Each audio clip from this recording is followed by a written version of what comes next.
The Killer from Tomorrow is a feature film for Series 3 of Final Girl where you'll be fighting against the Hunter at Sunnydaze Mall. In this scenario, the Killer has two distinct phases. At first, you will be fighting the Hunter Mark V by knocking off cybernetic parts. Once the Mark V has been defeated, a countdown will begin and then the Hunter Mark X will appear. You can repair the Mark V and use them as an ally to help you defeat the Mark X. Both versions of the Hunter are laser focused on the Final Girl and generally ignore victims in favor of targeting her directly instead. Sunnydaze Mall has the Savior who must survive and you lose the game if he dies. Whenever the Killer would target the Final Girl specifically, they target the Savior instead. You can build trust with the Savior to make him an ally and then use him for taking extra actions. The mall also has railings around the upper story, and whenever someone falls or panics over the railing, they take extra damage.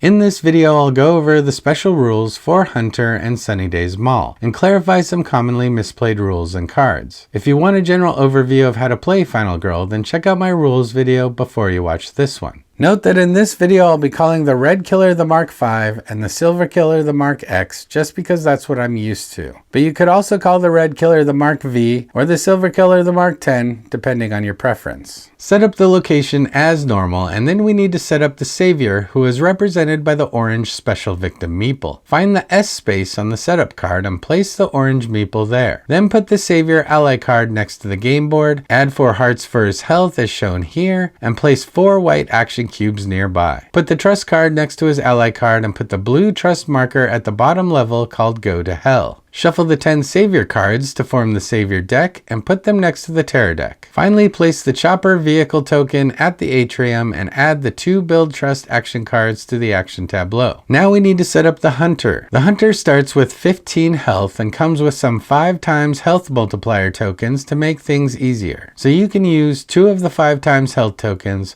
4 hearts, and a final health token to total 15. Set up the Finale and Dark Power as normal and place 2 countdown tokens that look like this onto the Finale card here. Shuffle the Cybernetic Parts tokens with this back and place 3 on top of the countdown tokens. There are 5 Cybernetic Part tokens in total with varying amounts of hearts shown on the back side. One even has no hearts, so don't throw this one out when you're punching the tokens out before your first play. To set up the Terror deck, first set aside the Hunter Mark X Terror card and build the Terror deck as usual, mixing the rest of the Hunter cards with the Sunnydaze Mall cards and selecting 10 at random. Then take the bottom 2 Terror cards and shuffle in the Hunter Mark X card with them. Place them back on the bottom of the Terror deck so you should have 11 cards total when you're finished. The game starts with the Mark V as the Killer, so place the Red Killer meeple on the Killer starting space as shown on the setup card here. The Mark X is represented by the Silver meeple and will come out later in the game, so set it aside for now. Place the Mark V ally card next to your play area with the 4 white action cubes nearby. These will be used later after the Mark V has been defeated and repaired. As you can see during the setup, there's a new companion type called an ally, and both halves of this film come with one. The Killer side comes with the Mark V ally and the Location side comes with the Savior ally. These two become allies in different ways and they each have different rules associated with them. But let's go over the general ally rules now since they play a big part in this feature film. Allies are not considered victims and you can't have an ally follow you. Allies are generally only targeted when resolving this symbol and they are the closest target. If victims are in the same space as an ally, then enemies will target victims first unless the ally was specifically targeted.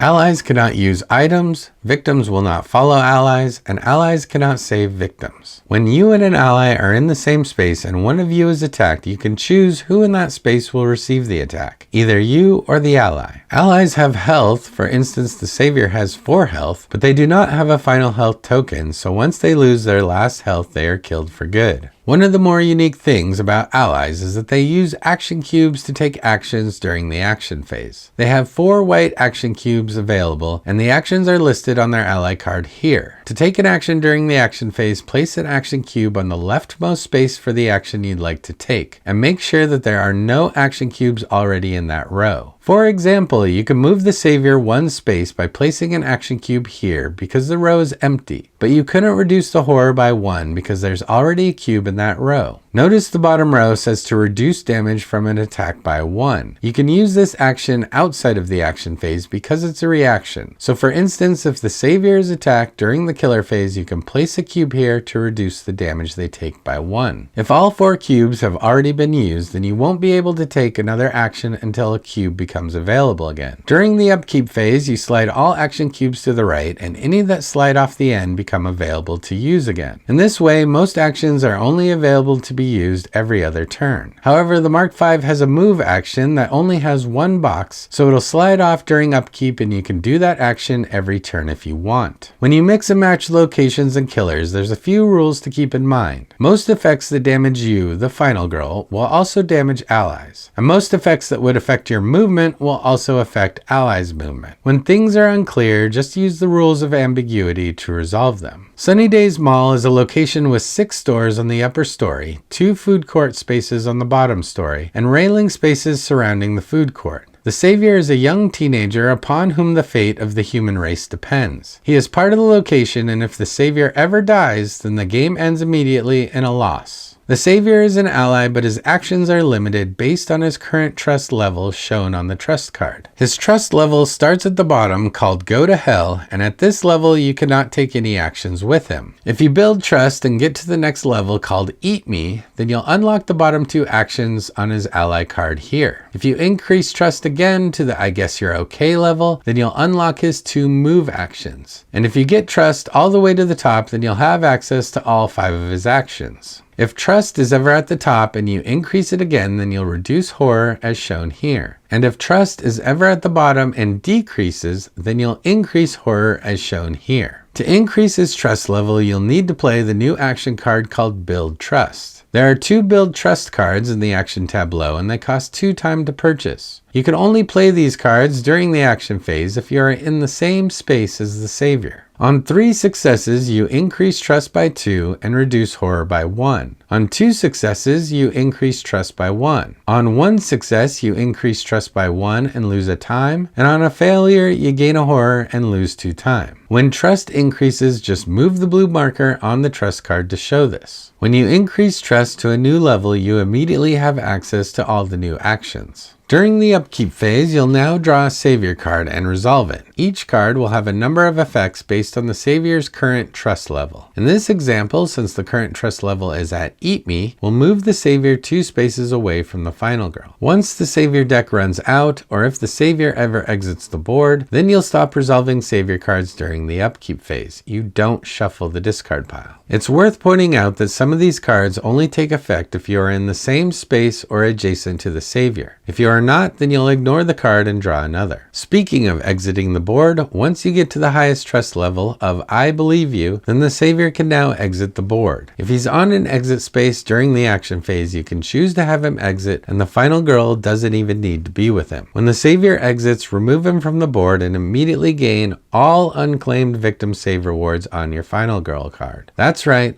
all of them. Then flip your final girl card to unlock your ultimate ability. If your ultimate was already unlocked when the Savior exited the board, then instead gain the additional victim save reward 3 times. So in this example, we would gain 3 time if Cat was already flipped when the Savior exited the board. Why would you want to have the Savior exit the board? Because if he ever dies, then you immediately lose the game. And not only that, he has one very important special rule. If an enemy ever targets the final girl specifically with this targeting symbol, then that enemy will target the Savior instead. This is in addition to all the other ally rules I mentioned earlier, and makes the Savior very vulnerable, especially at the beginning of the game when his trust is low. One last thing to mention is that the Savior panics just like victims during the panic phase. This is panic phase only, so if events or tarot cards cause victims to panic, the Savior will ignore it. Normally this means that if a victim died this turn, then if the Savior is in the killer space, then he will panic. But as I will explain later, panicking works differently when facing the hunter. So in this film specifically, he also panics if Bloodlust increased this turn and the Savior is in the hunter's space. Alright, enough about the Savior. Let's look at a couple other special rules for Sunnydaze Mall. Notice there are 6 stores in the mall, which are all along the outer edge of the map and have names. Whenever anyone takes damage in a store, they will be knocked through a wall of your choice and lose 1 additional health. For instance, if we weak attack the killer here, they will take 1 damage and be knocked through the wall into this space. They will then lose 1 extra health for a total of 2 when combined with the weak attack. To show the wall has been destroyed, place a token on top of it, and now these 2 spaces are considered adjacent for the rest of the game, and you can move between them. You can only destroy walls in between 2 spaces that normally don't allow for movement, so you can't destroy this wall, which is how you enter the store. If a store already has all its walls destroyed, then treat it like a normal space when attacking instead. This effect triggers whenever anyone takes damage in a store, which could be you, an ally, the killer, or even a victim. Also notice that this exit space and security are not stores, so taking damage in either of these 2 spaces won't knock you through a wall. But if someone is damaged in the store next to the exit, then they can get knocked through the wall and end on the exit space. The same goes for security and the stores next to it. Similarly, you can get knocked over a railing and lose extra health. There are 5 railing spaces marked with this blue symbol that are around the food court. They each have an arrow, and you can only move in that direction between those spaces. In other words, you can't move from the food court to the railing space, you can only move from the railing space to the food court. If anyone ever takes damage on a railing space, then they are knocked over the railing and fall to the food court, losing 1 extra health in addition to the damage they took. The final girl and allies can also choose to jump down from a railing space to the food court, but if you do, then you roll a die to see if you lose 1 health. On a 1 to 4, you lose a health, and on a 5 or 6, you're safe. Victims will not follow you when jumping from a railing space. Enemies, on the other hand, will never voluntarily jump over a railing space, but if a card ever forces them to, then they will lose 1 health. If victims are ever forced over a railing, most likely from panicking, then they will lose 1 health and die. Lastly, when attacking from the food court with a ranged weapon, you cannot target a railing space. So that's everything for the Sunnydaze Mall. Now let's go over the Hunter. This killer has 2 stages which you'll need to defeat to win the game. The Hunter Mark V starts on the board, and when you attack the Mark V, you'll be knocking off cybernetic parts from him rather than damaging him. Once all the cybernetic parts are knocked off, the Mark V is defeated and a countdown begins for the Mark X to appear on the board. If you wait too long to defeat the Mark V, then there's a terror card that will also shut down the Mark V and bring the Mark X out. You can grab the cybernetic parts from the board and repair the Mark V so he'll become your ally, and he'll even get a special ability depending on the dark power. The Mark X has a total of 15 health, and you'll have to defeat her the traditional way by damaging her until she's killed. That's the high-level overview of what's happening with this killer to give you some context. Now let's dive into the details. First, notice that the Hunter's default killer action targets the final girl specifically. At the mall, that actually means he'll target the Savior because the Savior overrides the final girl targeting symbol. If the Savior ever exits the board and on other maps without the Savior, then the final girl will be the target every killer phase. As of Series 3, this is the first killer to single out the final girl in their default killer action. In fact, the Hunter is so focused on its primary target, the final girl, that it gets no satisfaction from the deaths of innocent bystanders. When playing against the Hunter, Bloodlust does not increase when a victim is killed, and this applies to both forms of the Hunter for the whole game. Instead, Bloodlust increases when the Hunter damages you or an ally or gets damaged itself. This represents the Hunter's cybernetic brain learning from these attacks and becoming smarter. Luckily, Bloodlust can only increase like this once per phase, so there is a bit of a limit. Notice I said once per phase, so if you attack and damage the Hunter during the action phase, then Bloodlust will increase once. But then if the Hunter attacks you back and damages you during the killer phase, then Bloodlust will increase again because the damage happened in 2 different phases. But if you retaliate during the killer phase and only manage to roll 1 success, the Hunter will take damage and you'll take some damage, but Bloodlust will only increase once. Now in the panic phase, in addition to normal panicking rules, victims in the killer space will also panic if Bloodlust increase this turn. Remember that normal panicking rules are that victims in an enemy space will panic if a victim died this turn, so now they panic if a victim died or if Bloodlust increased. The Hunter Mark V is represented by the normal red killer meeple and has no health. Instead, he starts the game with 3 cybernetic parts stacked on the 2 countdown tokens on the finale card. To defeat the Mark V, you need to remove all the cybernetic parts. A cybernetic part is removed by doing 2 damage to the Mark V. You can do this damage over several actions during the action phase. For example, doing 1 damage with a weak attack and following it up later with 1 damage from a furious strike. But once the phase ends, all damage is forgotten, so doing 1 damage with a weak attack and then 1 damage with a retaliate will not remove a part, since those happen in different phases. You can remove more than 1 part with a single attack as well, so if you do 3 damage with a critical blow and have a weapon that adds an extra damage, you'll do a total of 4 damage and knock off 2 parts. When a part is destroyed, remove the top cybernetic part token from the finale card, making sure not to look at the underside. Roll a die and place it in the space corresponding to the number rolled and the panic numbers around the Mark V space. For instance, if we knock off 2 parts, we'll take the top 2 tokens off the finale card and roll 2 dice. 1 part will be placed here because we rolled a 3, and the other will be in the Mark V space because we rolled a 1 and that number is not shown around his space. Once all the cybernetic parts have been destroyed, you'll see the 2 countdown tokens on the finale card. When this happens, the Mark V shuts down. Leave the Mark V in the current space. I like to lay the red meeple down and reveal the dark power if it's still face down. Then take the dark power and slide it under the Mark V ally card to show the special ability like this.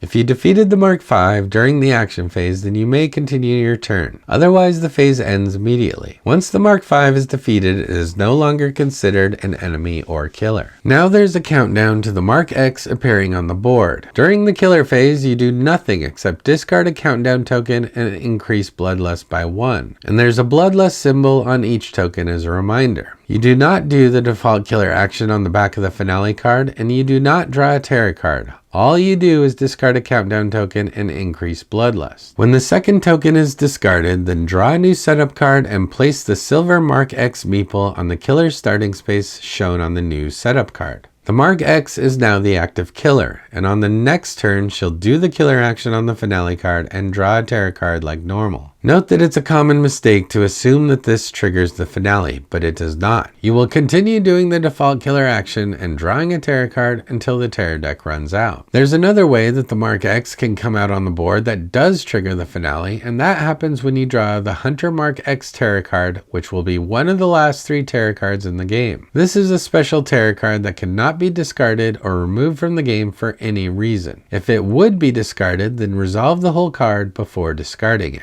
If the Mark V is the active killer, meaning you haven't removed all his cybernetic parts yet, then the Mark V immediately shuts down and Bloodlust increases to the max. And remember to do all the effects shown on the Bloodlust track that you pass. Then all remaining cybernetic parts are placed in the Mark V space and the dark power is placed under the ally card.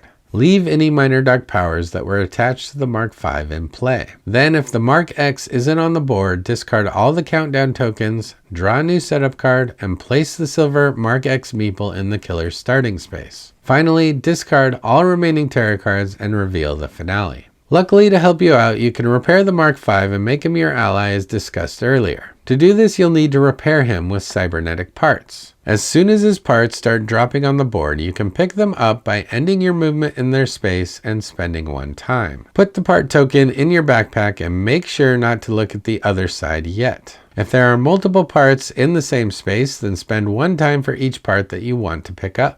You can pick up cybernetic part tokens before the Mark V has been defeated, but you can't repair him until after he's shut down. Once all his parts have been knocked off and he's shut down, you can repair him by being in the Mark V space and using a cybernetic part token in your backpack. Spend 1 time, flip the token, and place that much health onto the Mark V's ally card. I also stand the red meeple back up to signify that he's my ally now. From this point forward, you can use his 4 action cubes to take actions during the action phase as discussed earlier. You can also further increase his health by collecting more parts and repairing him in the same manner. Just remember that you must be in the Mark V space and spend 1 time for each part you are using in your backpack. Also, don't forget that the Mark V gets a special power based on the Dark Power card, and this will be shown under the ally card here. If the Mark V ever loses all his health, he is dead, but unlike the Savior, you do not instantly lose the game. Just continue playing as normal without the Mark V. You win the game when you remove all the health from the Mark X, just like with any other killer.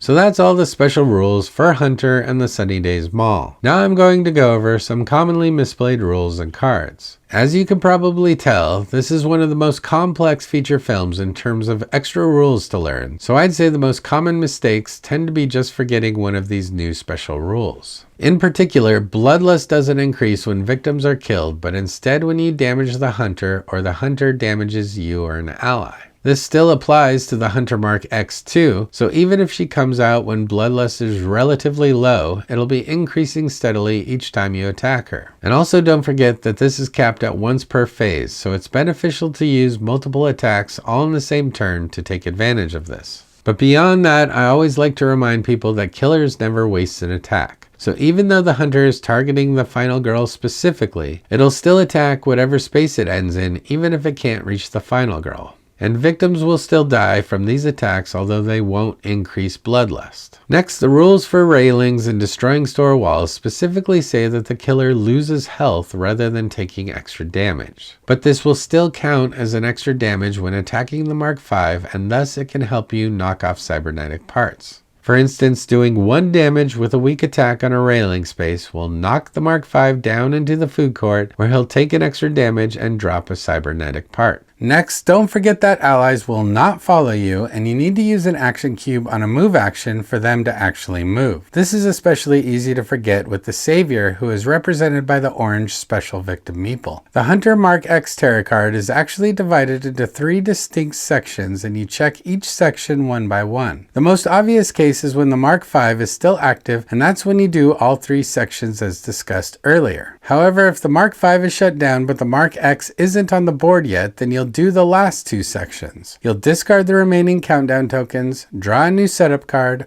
place Mark X on the board, discard the rest of the tarot cards, and reveal the finale. The final case is when the Mark X is already on the board, and in that case you will only do the final section, which discards the remaining tarot cards and reveals the finale.